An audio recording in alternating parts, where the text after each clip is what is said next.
എപ്പോഴും. മമ്മിയുടെ ചിക്കൻ കാലം എന്തി? അത് ഞാൻ ആദ്യം തന്നെ അങ്ങ് തിന്നാണ്. എനിക്ക് കൊതി സഹിക്കാൻ മേലായിരുന്നു. ചില്ലി ചിക്കൻ്റെ ഒരു ചൈനീസ് മണം. എന്തൊരു മണമല്ലേ.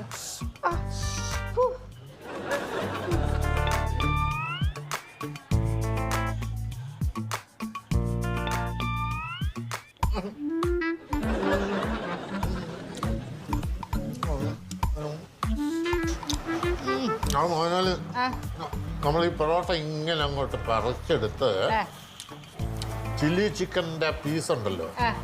അങ്ങനല്ല അർജുനേട്ടാ. അത് ചില്ലി ചിക്കനിൽ മുക്കി കുഴച്ച് ബ്ലാമ്പി അത് അങ്ങനെ വാടിയിടണം ഒരു പീസോട് കൂടി. അങ്ങനെ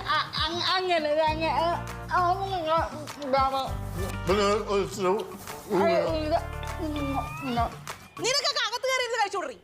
എന്തോ നിനക്കൊക്കെ അകത്ത് കയറി ഇരുന്ന് കഴിച്ചൂടേന്ന്.